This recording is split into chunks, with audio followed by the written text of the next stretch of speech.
Salamat berjumpa lagi. Welcome to ASEAN Today. I'm Dalton Tanonaka of Indonesia's Metro TV at the ASEAN Secretariat here in Jakarta. And Salam Sejahtera. I'm Raymond Goh of Malaysia's TV3 in Kuala Lumpur. And this is your monthly look at the dynamic Southeast Asia region.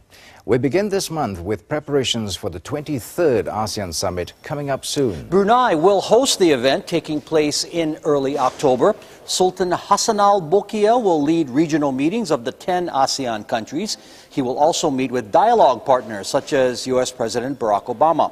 The East Asia Summit is held on the sidelines and will focus on maritime security, investment, and trade. Brunei will hand over the chairmanship to Myanmar at the summit's end. China's premier addressed a territorial conflict with ASEAN leaders on September 3rd. Li Keqiang spoke at an ASEAN trade conference in Nanning, saying the border fight in the South China Sea should be solved according to historical principles and international law. China has been arguing with the Philippines and other ASEAN countries over maritime boundaries in the area for decades. Cambodia's election crisis cooled off with meetings between political opponents. Prime Minister Hun Sen met with opposition leader Sam Rainsy in Phnom Penh on September 16th and 17th. They worked to resolve a political stalemate following July elections that returned Hun Sen to office. The men agreed to ensure that future protests are peaceful and to set up a committee to reform the election process. ASEAN countries held a joint counter-terrorism drill here in Indonesia. The 5-day exercises began on September 9th in Bogor in West Java, involving 1,800 troops from 8 ASEAN countries. Also involved participants from the United States, Russia, China, and other G20 powers. Yang mau dicapai di sini, bagaimana 18 negara yang ikut ini ingin menyamakan untuk penanggulangan terorisme ini. Jadi bersama-sama tentunya perlu diadakan dialog-dialog dulu untuk menemukan satu standard operation prosedur. In closing ceremonies, the U.S. representative said it was important to set a common approach in fighting militant extremism. Several leaders visited Vietnam this month, one making her first official call. South Korean President Park Geun-hye met with President Trong Tan-sung in Hanoi on September 5th. They signed bilateral agreements on finance, trade, and the environment. South Korea is the biggest investor in Vietnam, with bilateral trade hitting $21 billion last year. Park also stopped in Ho Chi Minh City. The next week, Singapore Prime Minister Lee Hsien Loong was greeted by counterpart Nguyen Tan Dung at the presidential palace. They witnessed the launch of a postal stamp issued by both nations to mark the 40th anniversary of diplomatic relations between the two ASEAN states. The 63rd Miss World Beauty Pageant opened on September 8th in Bali over protests by conservative Muslim groups. Airport security was tightened as the contestants arrived. This followed religious objections that women's bodies should not be exposed. Organizers canceled the bikini portion of the event and will crown a new winner on September 28th. The finals remained in Bali instead of moving to Bogor on Java Island. Singapore's founding father celebrated his 90th birthday in September. Lee Kuan Yew spent September 16th with his family in Singapore. He said he is lucky to reach 90, also expressing satisfaction with Singapore's progress. Birthday wishes came from world leaders, including Britain's Queen Elizabeth II.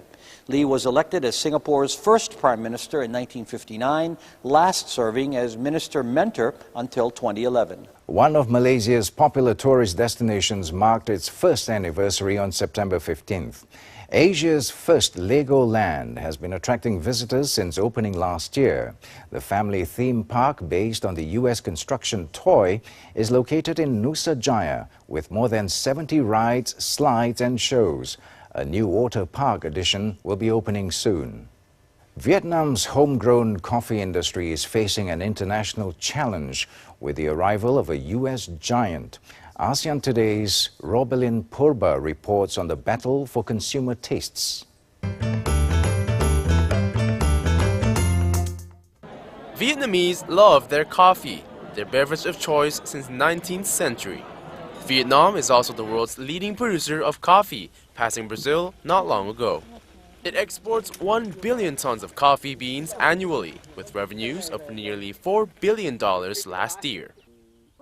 The Trong Nguyen Group owns 55 cafes nationwide and dominates the roast and ground coffee market. Việt Nam nên là một nền văn hóa cà phê. Dù nó du nhập từ người Pháp cái phin, nhưng mà đến ngày Pháp người ta bây giờ không còn nữa này. Nó còn lại là cái phin này thì tôi nghĩ cho là vô cùng quan trọng.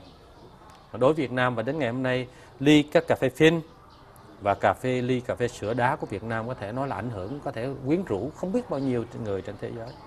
Coffee here is made from Robusta beans with a stronger caffeine content than European-style espresso made with Arabica. It's brewed with a single filter, dark brown coffee dripping into a cup of condensed milk.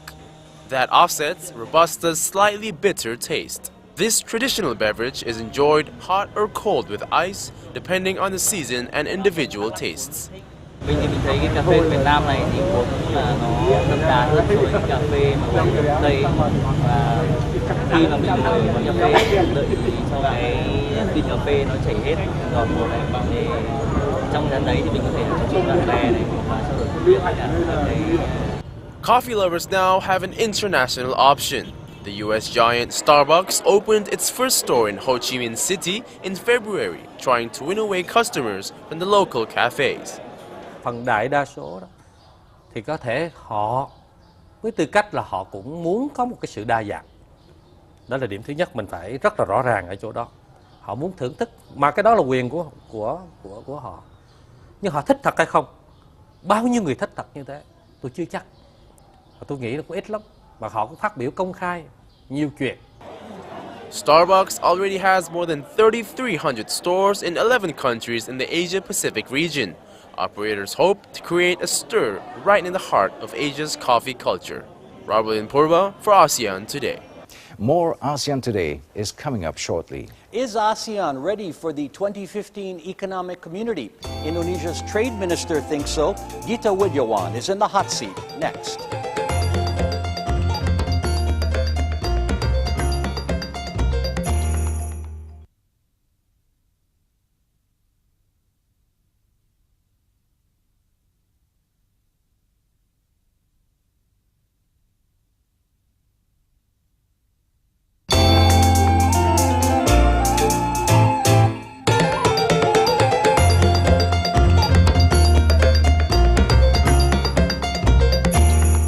You're watching ASEAN Today. I'm Raymond Go in Kuala Lumpur. And I'm Dalton Tanonaka in Jakarta.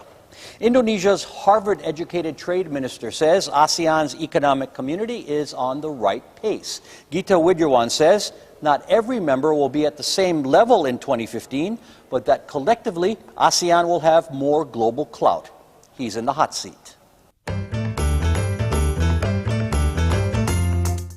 Our GDP makes up about 43% of the collective GDP of ASEAN.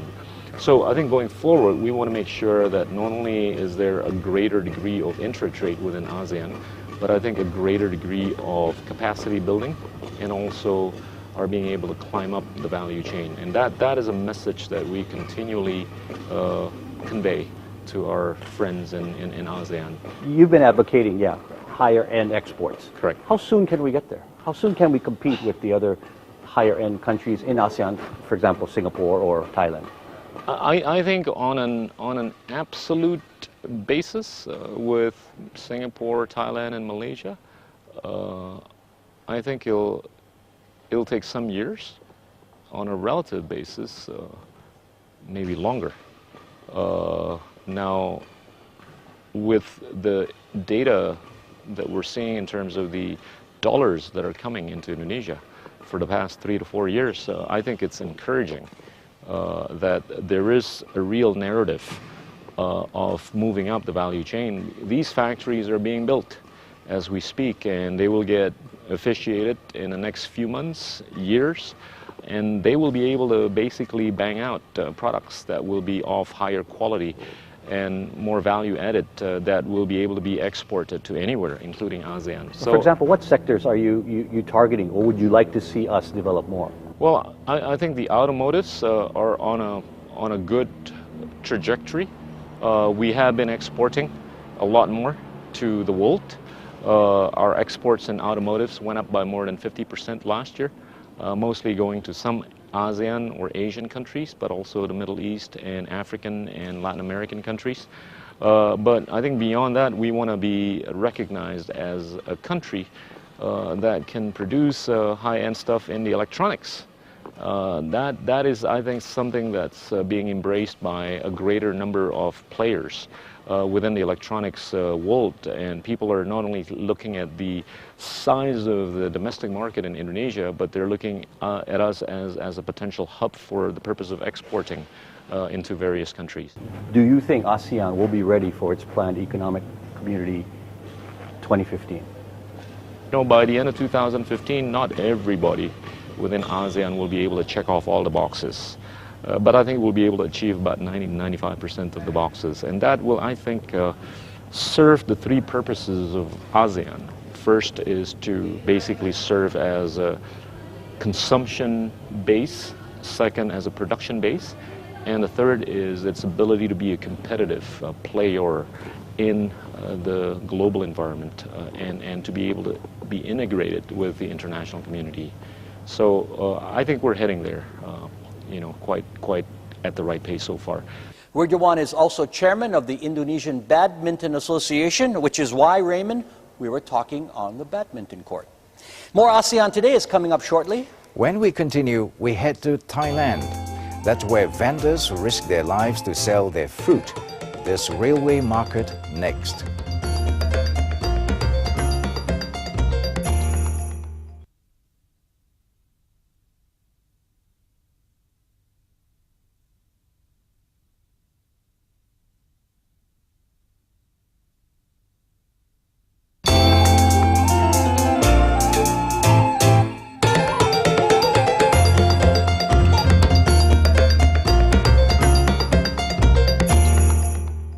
This is ASEAN Today. And we're coming to you this month from Jakarta and Kuala Lumpur. A Filipino film director is telling the story of overseas workers in Israel in a new movie that's breaking hearts and winning awards. ASEAN Today's Valdia Baraputri reports. Di mo ba naiintindihan ng sitwasyon? Paano kung i-deport ka? Hannah SPS Transit tells a story familiar to millions of overseas laborers and their families. The film focuses on a single mother and her half-Israeli teenage daughter, a single father, and a 4-year-old boy. They all must deal with the Israeli government's crackdown on illegal migrants that began in 2009 and the decision to deport children who do not meet stringent criteria for staying. These are so-called third culture kids, those born in another country and raised in a culture different from their parents. We're always facing threats of deportation everywhere because Filipinos are all over the world. But this is a very rare case because it focuses on the deportation of children. About 10 million people, or 10% of the Philippines' population, work abroad, with 40,000 in Israel. Most are caregivers. The Israel government is addressing the issue with guidelines that would allow certain families to remain. It grants permanent residency to children of migrant workers if they have parents who entered the country legally, attend school, speak Hebrew, and resided in Israel for at least 5 years. But the policy disqualifies hundreds of children like Joshua in the film. When we were shooting some of the scenes, particularly the scenes with Miss Irma Adlawan and Jasmine, when the scene was going on, the Filipino OFWs who were watching while we were shooting cried, and because I think this is something that they can really relate to. The shooting in Israel took 9 days and another day at Bangkok's airport. The rest was shot in Philippines.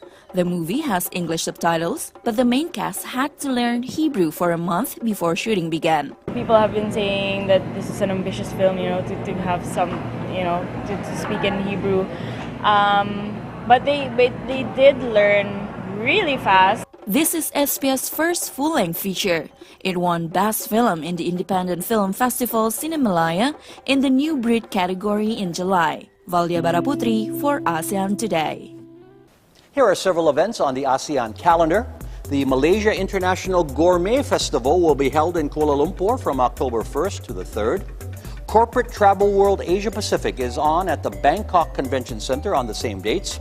And the Singapore Jewelry and Gem Fair 2013 will shine in the Sands Expo and Convention Center from October 12th to the 15th.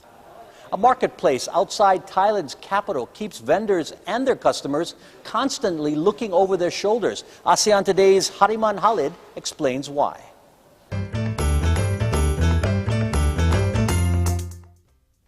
This market is known as Talat Seng Thai, or Risk Your Life, and it's easy to see why. It's set up along an active railway line 60 kilometers from Bangkok. When a train comes into view, vendors here must scramble to get out of the way and set up again after all the cars pass. Visitors find the unique marketplace exciting. I took also a little movie on my iPhone. Yes, it's astonishing. It's quite strange what's happening here. Also, it makes no sense, I think. For us, we are from Belgium. It's really special to see it because it's totally different than what we know. The incentive behind this potentially hazardous decision to sell goods on a busy railroad track is this: there's no rent to pay. And vendors say that contrary to the market's local name, no one has ever been hurt here. ไม่เคยรถไฟวิ่งช้าเขาจะคอยช่วยดูแลแม่ค้าดีอะไรเงี้ยครับผม Items on sale here include fresh fruit and local produce. The creative display of entrepreneurship is free. Hariman Khalid for ASEAN Today. Feedback means that you are watching us, and joining us with this month's comments and questions is Duradi Sidichanya of the ASEAN Secretariat. Dee, I always look forward to seeing you, and Likewise, our viewers Dalton. like to hear what you have to say. What's going on? Well, Dalton, our first feedback today comes from the ASEAN Today Facebook page. Ita asked this: is there any news from the ASEAN Australia Youth Summit in Melbourne? We didn't cover it in this month's program, but we often feature ASEAN's young people. Abdul tweeted this: kudos, always looking forward to your monthly episode. Good to hear that, Abdul. And another tweet, this is from Catherine. I've just watched ASEAN Today for the first time, and we hope it's not your last, Catherine. Let us know what you're thinking. Please email us at aseantoday.tv@gmail.com. Post something on our Facebook page or tweet us at ASEAN Today TV. All right, Dee, thank you very much. Raymond? Dalton, I heard that Duradi was among those who helped set a record there in Jakarta. As part of ASEAN's 46th birthday celebration, 4,000 people joined hands around the national monument Monas on September 15th. This created the longest line of ASEAN hand-holding, setting a record recognized by Indonesia's MURI organization. The participants included community leaders, young people, and the general public. The event was organized by the Indonesia Foreign Ministry and also designed to promote the ASEAN Economic Community planned for 2015. You weren't there as well, Dalton? I would have been, Raymond, but I was out of the country that day. And that's ASEAN Today for this month. Thank you for watching. I'm Dalton Tanonaka of Indonesia's Metro TV in Jakarta. And I'm Raymond Goh of Malaysia's TV3 in Kuala Lumpur. Please join us again next month for highlights of the 23rd ASEAN Summit in Brunei.